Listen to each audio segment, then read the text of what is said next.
What is going on YouTube? Welcome back to Living Life Fast. Today you join me at Santa Pod Raceway where we're going to figure out just how fast my Nissan Gtr really is. So if you've not seen the previous video, this car is running a stage 1 tune, 630 horsepower. Nissan do claim this car can do the quarter of a mile in 11 seconds flat. Personally, I don't even think with a stage 1 tune this car's going to do 11 seconds flat. I could be wrong.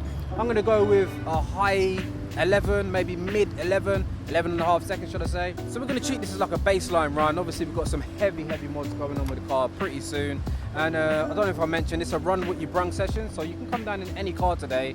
It's about 40-50 quid, and as I said, if you're into quarter mile racing, Santa Pod is the spot. I think it's up in Northamptonshire, but I'm talking waffling. Emma's here. Doing, mate?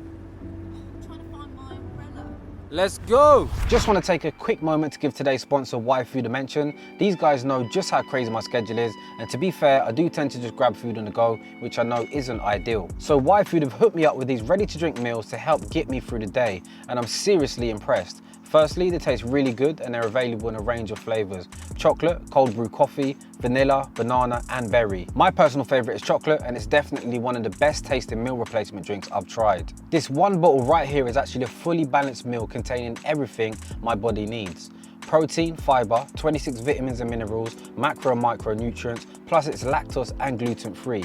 And guys, don't confuse this with a diet drink or protein shake either. It's a complete meal replacement, and for someone like me, it's just what I need. You can drink these anytime to replace breakfast, lunch or dinner, but I just drink mine whenever I'm hungry and it gives me that boost I need. Why Food are doing a really good taster pack launch offer, and if you order yours right now from the below link using my code FAST10, you'll get a nice discount off your first order. There's also bars and powder available as well as their ready to drink meals, so seriously, go check them out. Right, so let's do this. POV, we've got a Subaru in front, we've got a Mark II Focus RS beside. That could be what we are racing, I'm not too sure yet. That's really nice. Some of you know I own the Mark II Focus ST. Nissan claim this car can do 11 seconds out of the box. When you read up stats, it doesn't always translate to being the same in real life. Rear wheel drive cars like the M3 and M4s, for example, they say 0 to 60 in about 3.8, 3.9, but achieving that in real life, it's never ever gonna happen unless you got optimum conditions, you know, like really sunny, sticky tires. But we'll find out in a sec. That's why I'm here. Want to get the baseline times, and obviously when we move on to the big mods, we will then rerun and see what we can do. Don't know if you can see, but we've got Diddy. Remember the matte grey E63, the Brabus edition? He's actually come down. Not going on? Yeah. He's lined up? Yeah, I'm behind you, man. Oh, sick. What you done so far? I already did the one. Yeah? Come on, honesty, bro. Come on. I did 11 seconds that time. That's all right. Yeah. That's rapid. Nah, what I'm trying to do is see, look here. So, oh, you want to activate the lock? Then it goes higher. Yeah. The geezer just told me that. Right. I was trying in that one. Have you got traction off as well? Nah. Yeah, you need traction off, man. Take it off. Yeah, take it off. We've got the same helmets. You got the carbon one now. Sick. Look at the weather. Thunder and lightning. Lightning now. Come on, Ricky. Just one run. One run is all we need today. Mints, they're spearmint. Listen, that is not a ordinary mint, people. It's Ricky's always calling me bro and mate. It's for camera purposes, Emma. It's called banter. It's supposed to be his long-term girlfriend. Look, LLF found out on that. And then my phone case goes with LLF. Is that what you think I go around like? Would you pink LLF? LLF. That shit me up, boy.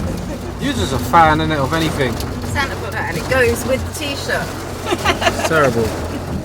Lick off. Just gotta eat them now. What do you think about the Gtr, Emma? Love the GTR. Nah, it's home time, innit? Lovely. Yo, Diddy.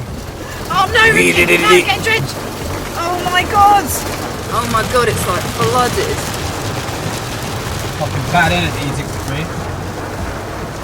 What's going on? Done. I'm pissed. Epic fail, we call it. Right, so it is the next day. Sorry about the epic fail at Santa Pod. What I've decided is I am going to measure some 0 to 60 miles per hour times, and I'm also going to do some 100 to 200 kilometer times. What I've got in front of me is something called a race box and also a draggy. They're two measuring devices which can accurately measure, as I say, 0 to 60s, 0 to 100s, 100 to 200 kilometer times. Probably one of the sickest features about the draggy is you have to actually install an application to your phone. You actually put in your car details and you've got your own profile. And on top of that, you get to see the world's fastest cars. So most of these big power cars in the world, they are usually measuring their cars using Dragy. Obviously there's other devices like V-Box, and obviously we're going to move on to this race box now. So this is the race box. I've just turned it on. If you look behind there, that's the actual Dragy. You see the black one on the right. On the left, that's the antenna for the race box. And the reason I got the race box is I like the simplicity of it. With the Dragy, as I mentioned, you need an application, so you need to connect it up. It's only a few more steps, but it's just a little bit longer to actually get it running. So as you see, you got your leaderboard. It shows all the different manufacturers, and then you go over to feed. You can see like people can do posts and stuff, and then you've also got if you click me, it shows my history of all my cars. You can change the metric to miles per hour or kilometers. As I said, there's loads and loads of details, and you see the world's fastest cars on here. I don't know if you lot remember from the previous video, but I mentioned I do have a little private section where I can actually legally get up to some speeds. I can't show you where the location is. As I say, speedo shot, just to, I don't know, you guys love to see speedos and stuff. I've never really done it on the channel. But yeah, let's give this a go as it starts to rain once again. Lovely UK weather.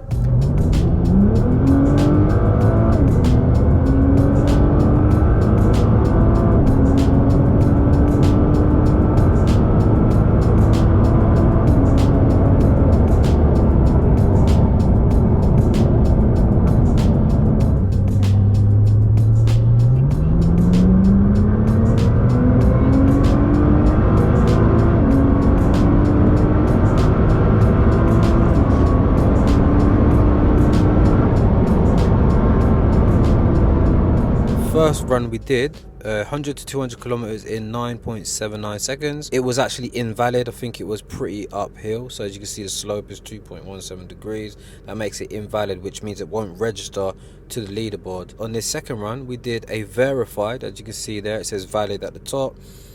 We did 100 to 200 kilometers in 7.45 seconds, which isn't too bad. Just for reference, my M4 did it in 5.36. So that's not too bad for a first run. So moving on to the race box, we only actually managed to record one run. As you can see, it did 100 to 200 kilometers in 7.32 seconds. Comparing that to the 7.45 on the Dragy, it's only about a 10th out, so pretty accurate, not exactly the same time. But as I mentioned, this is a box you can quickly whack on your windscreen and you can get a rough idea of how fast your car is. And you remember as well that this race box is actually for track races, so it actually measures your lap times. It can recognize what track you're at and it will start recording lap times. So it's actually got the drag run settings and it's also got the track settings. Interesting, the first run was 2.5 seconds slower with a 2-degree incline. So I mean, is it really that much of a difference having that much of an incline, 2 seconds? And the car, to be honest, did feel a lot slower. So yeah, it's gonna be interesting to see.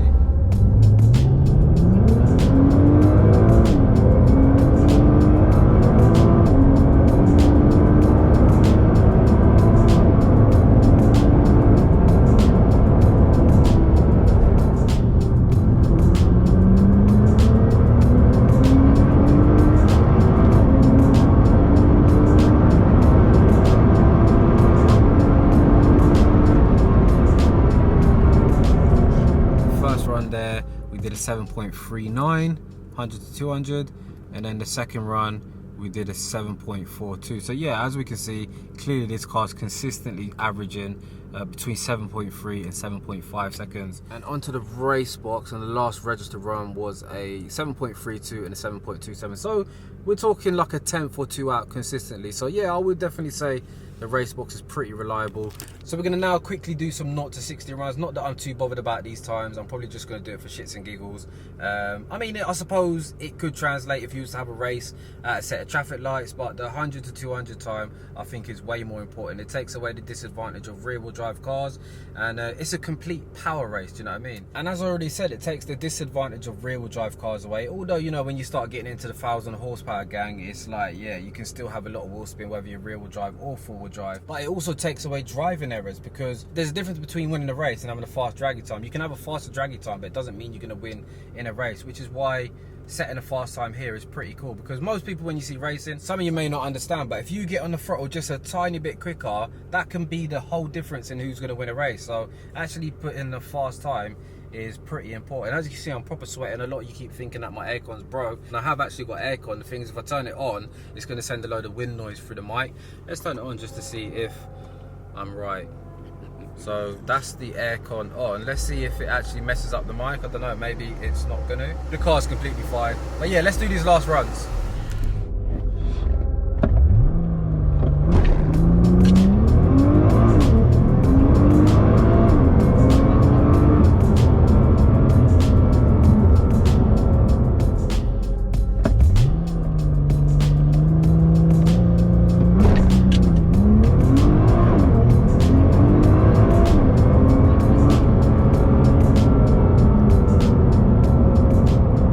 see, it recorded 0 to 100 kilometers, which is 0 to 62 miles per hour in 3.79 seconds. It wasn't verified. Moving on to the race box, it recorded 0 to 100 kilometers in 3.7 seconds, so about a tenth off.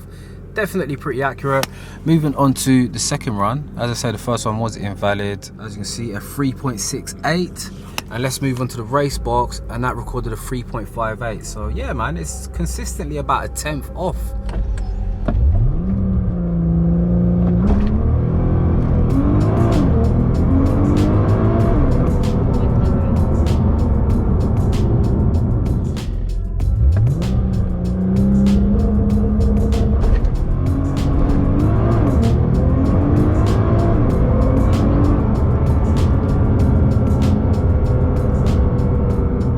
Thank God for that. We got a verified 0 to 100 in 3.78 seconds, and the first run on the race box recorded a 0 to 100 in 3.53 seconds.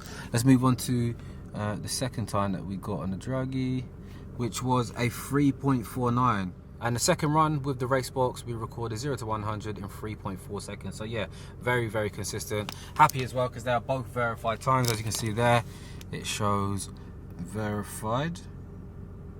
And then if I click on the side there, yeah, there you can see the slope. And you can see like 0 to 70, 0 to 80, 0 to 90. Right, so I am going to end the video in a sec. Obviously, Santa Pod was a bit of a fail, but we now do have some baseline times to go by when we obviously start modifying this GTR. I know a lot of you are probably wondering what's going on. There is going to be a video going up very shortly talking about all of the mods that I've had to just purchase. So yeah, as always, I hope you did enjoy the video. If you did, please hit the thumbs up, subscribe if you're new to the channel, and I will see you soon. Thank you for watching. Bye.